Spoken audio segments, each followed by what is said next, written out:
여러분 안녕하십니까? 탁상회담 시간입니다. 미국의 대선 평소 때와는 좀 다른 분위기다 이런 얘기들도 나오고 있는데요. 이 예측 불허 상황 속에서 이미 승부는 결정됐다 하는 그런 분석들도 있습니다. 여러분은 어떻게 보고 계신지요? 네, 2024년 전반적인 정치 지형 변화 그리고 유권자 구성 변화, 주요 정책 등의 영향을 받을 것으로 보이고 있습니다. 지금 선거 판세의 흐름이 굉장히 재밌는 양상으로 변화되고 있는 걸 저희 많이 볼 수 있는데요. 좀 더 자세한 얘기를 우리 손식 박사님 모시고 이야기 나눠볼까요? 안녕하세요. 네, 안녕하세요. 좀 오랜만에 이 시간에 잘 함께 하셨는데 먼저 저희 시청자 여러분들께 인사 부탁드리겠습니다. 네, 안녕하세요. 오랜만에 뵙게 돼서 반갑습니다. 선거일 다가오고 있으니까 꼭 투표하시고 투표하실 때 한글 용지 꼭 사용해 주세요. 네. 자, 많은 분들이 제일 궁금해 하실 내용 아닌가 싶습니다. 요즘 여기저기에서 대통령 후보에 대한 어떤 여론조사 결과 이 발표들이 나오고 있는데 현재 앞선 후보 누구다라고 얘기할 수 있는 상황이 될까요? 현재 사실 좀 어렵습니다. 여러 여론조사에서 나오고 있는 것들이 거의 오차 범위 안에서의 접전이기 때문에 이 후보가 이기고 있다. 이런 부분은 좀 쉽지 않습니다. 그리고 또 이제 하루가 다르게 이제 엎치락 뒤치락 하는 상황이 좀 계속되고 있습니다. 그래서 그렇지만 전반적인 흐름, 여론조사의 흐름 결과는 이제 트럼프 쪽으로 후보 쪽으로 유리하게 좀 흐르고 있지 않나 이런 얘기가 이제 여론조사에서도 좀 나오고 있습니다. 네.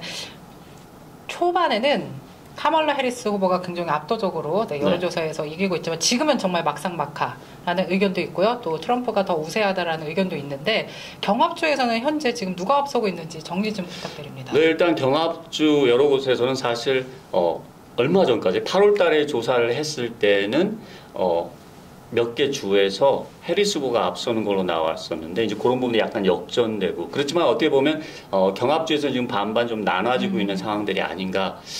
그래서 이제 경합주 중에서 사실 가장 중요한 곳은 이제 펜실바니아라고 봐야 됩니다. 그래서 경합주 중에서 가장 많은 선거인단을 가지고 있고요. 펜실바니아를 잡느냐 못 잡느냐에 따라서 다음 어디서 이겨야 되고 이 계산이 굉장히 달라집니다. 그래서 두 후보에게 있어서 어떻게 본다면 펜실바니아는 가장 중요한 격전지가 될 수 있습니다. 그렇군요. 역시 경합주에서의 승패가 중요하니까 말이죠. 자, 요즘 이렇게 좀 엎치락뒤치락하는 예측 불허의 이 상황 속에서 승부는 결정됐다 이런 얘기가 왜 자꾸 나오는 거죠?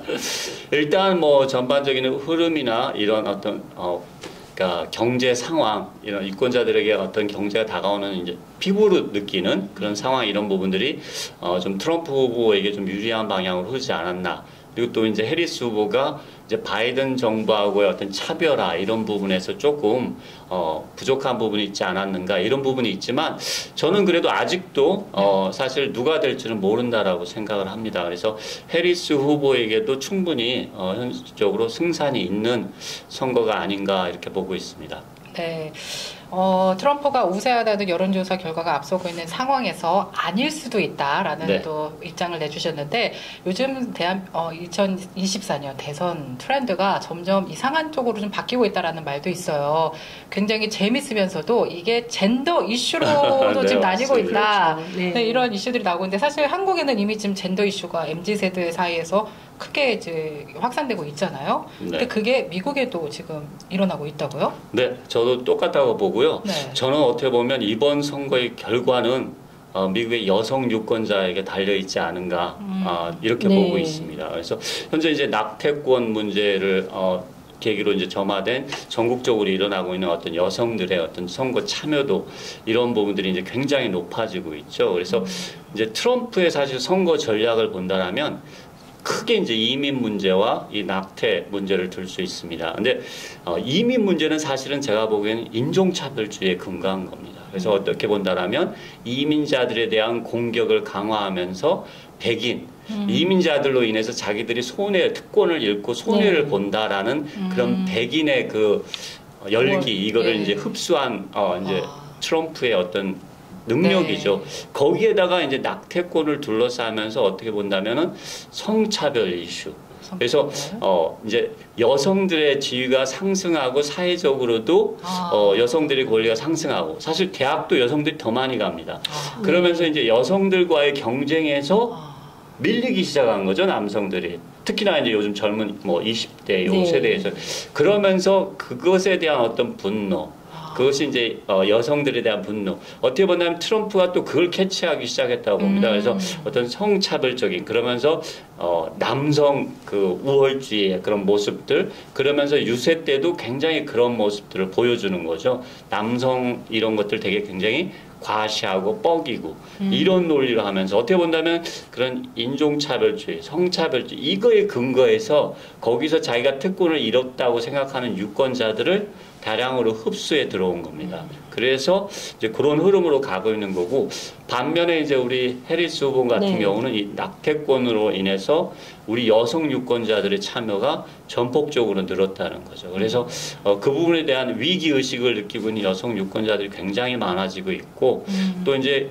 중도 여성들, 그리고 공화당에서도 중도파에 속하는 그런 여성 유권자들 타겟으로. 그래서 해리스 후보 같은 경우는 지금 말하자면 이 경합주에서도 그 서버브의 여성들의 표 이런 부분들을 잡는 게 굉장히 이제 중요한 이슈로 등장하고 있습니다. 그래서 만약에 우리 해리스 후보가 그런 여성 후보들의 그런 부분들을 끌어낼 수 있다라면 상대적으로 이제 이런 남성의 표를 거기에서 만회할 수 있지 않을까. 왜냐하면 현실적으로 경합주에서 여성 유권자가 남성 유권자보다 많습니다.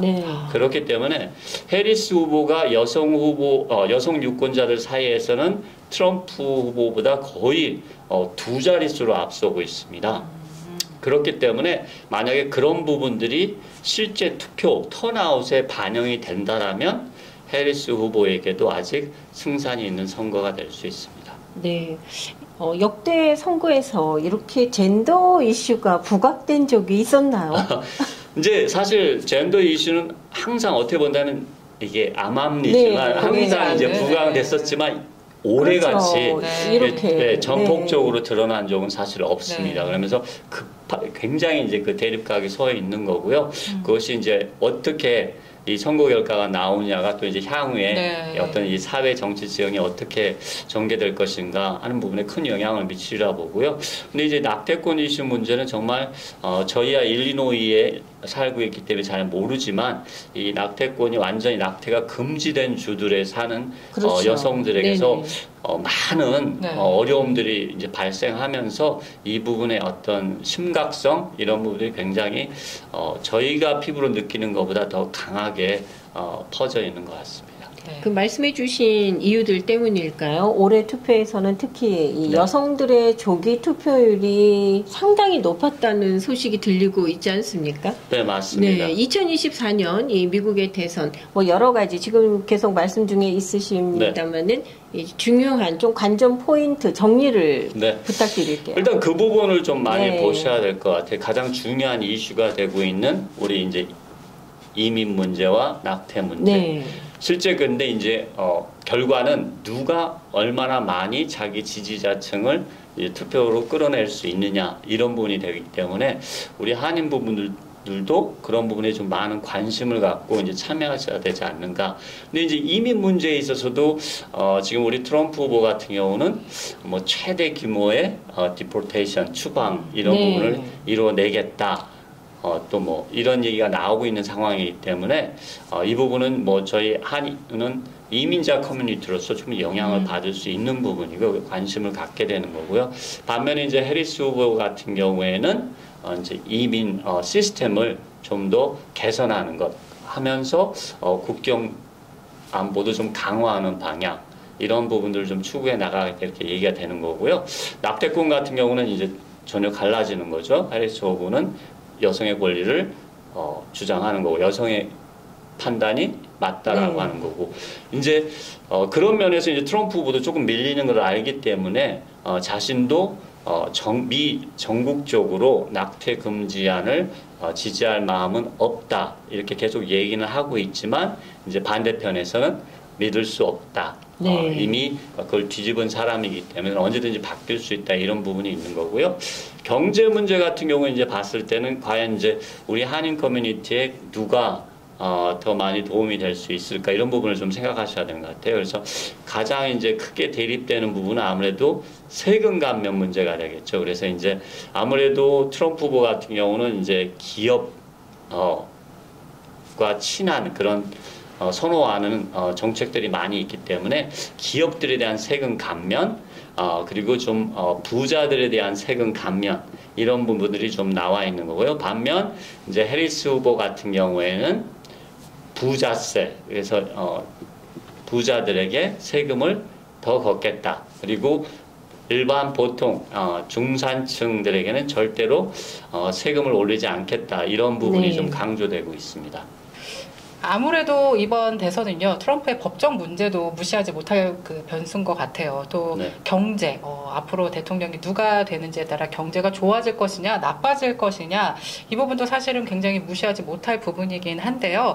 만약에 트럼프가 대통령이 될 경우, 트럼프 후보가 대통령이 될 경우, 어떤 걸 저희가 예상할 수 있을까요?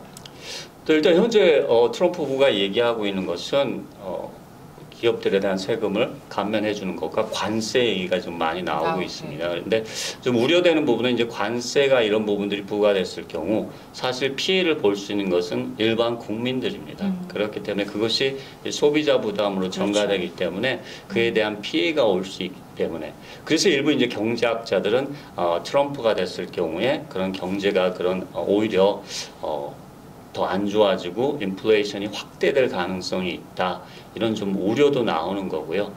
근데 그런 부분들은 이제 실제적으로 구체적인 이제 정책이 이제 어떻게 나오느냐에 따라서 또 약간 달라질 수는 있겠지만 좀 두고 봐야 될 것 같고요. 그래서 이제 트럼프 후보가 이제 너무 친기업적인 정책만 내놓는 거 아니냐 이래서 이제 그때 얘기됐던 것들이 이제 팁을 받는 우리 근로자들 그래서 팁에 대한 이제 뭐 세금을 받지 말자.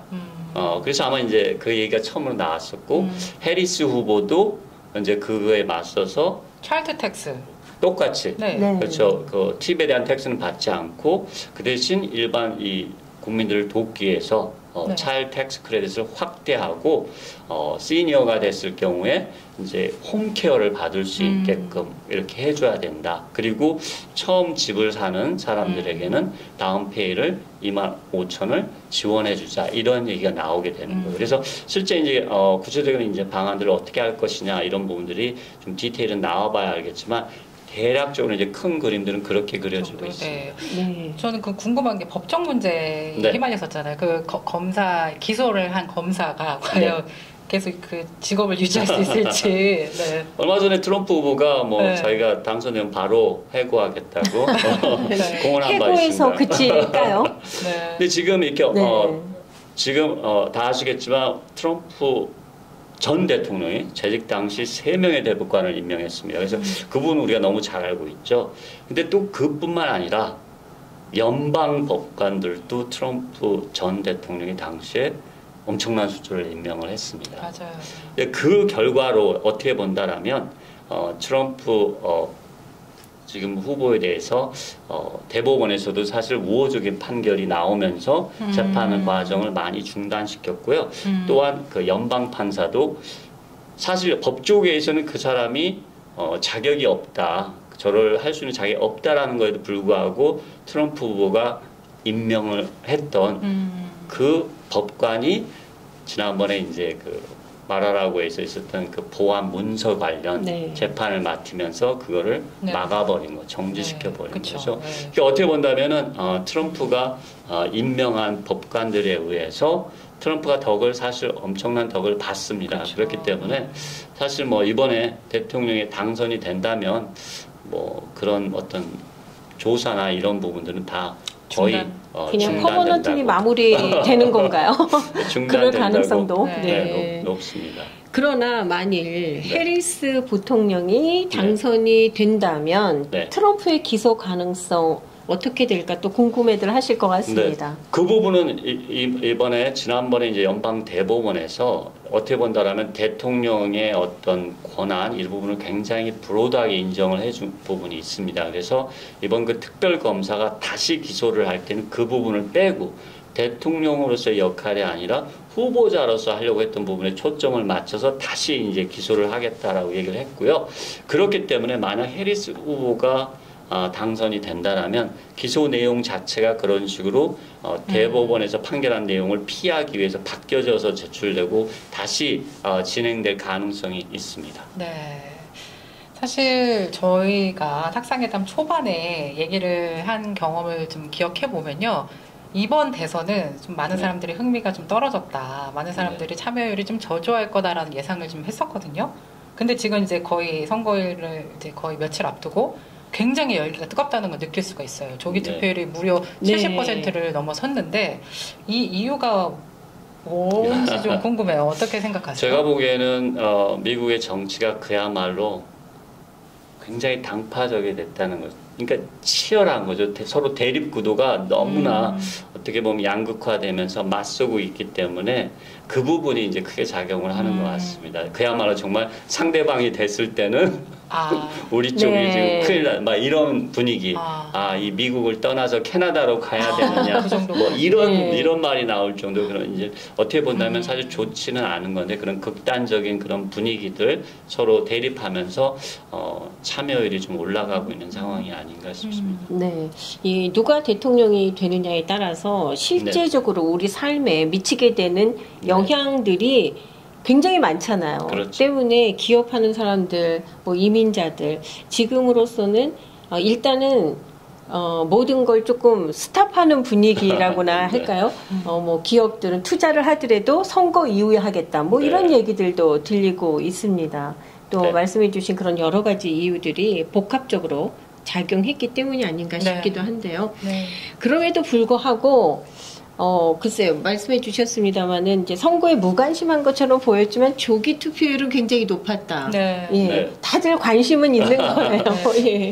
그런 부분들, 이제 원래 이제 조기 투표는 사실, 민주당이 훨씬 많이 참여를 했었고, 지난번 선거 때만 해도 이제 트럼프 당시 후보 같은 경우는 조기 투표에 참여하란 말을 안 했습니다. 오히려 안 좋게 생각하고 당일날 투표를 해야 된다 이런 부분이었었는데 이제 요번에 같은 경우는 이제 공화당 쪽에서도 조기 투표를 하는 것이 유리하다라고 판단을 해서 조기 투표 참여를 적극적으로 독려하고 있고요. 그러면서 이제 조기 투표율이 높아진 것 같습니다. 그래서 2020년 같은 경우에는 거의 민주당의 조기 투표 참여율이 공화당의 2배였다라면 지금은 뭐 이제 거의 차이가 안 나는 그런 상황이 된 것 같습니다. 60, 40 이 정도 비율이 되는 것 같습니다.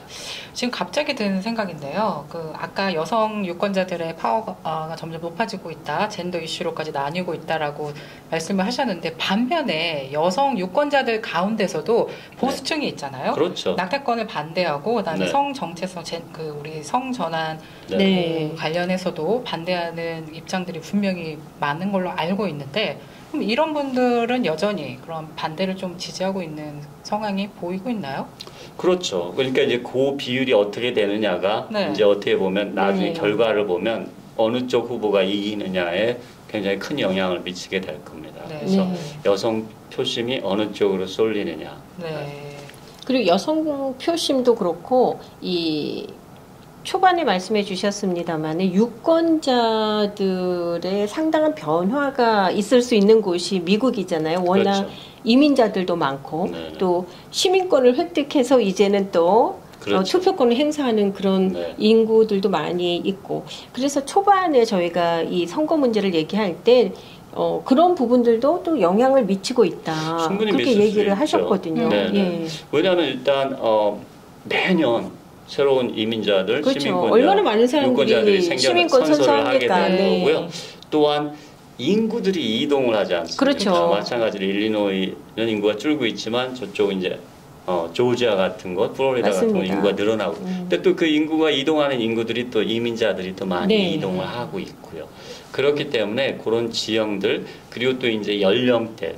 그러니까 라티노 커뮤니티 같은 경우도 벌써 1세대, 2세대 이 커뮤니티 간에 그런 관심 있는 이슈도 조금은 달라지고요. 그래서 1세대 같은 경우는 아무래도 이미그레이션, 이민 문제가 정말 중요한 문제였는데 2세들에서는 그런 부분들이 좀 약화되는 양상. 그러면서 오히려 이제 그 2세들 중에 남자들 같은 경우는 이제 국경 이것도 강화돼야 된다. 이런 부분들도 나오고 있고요. 그래서 네.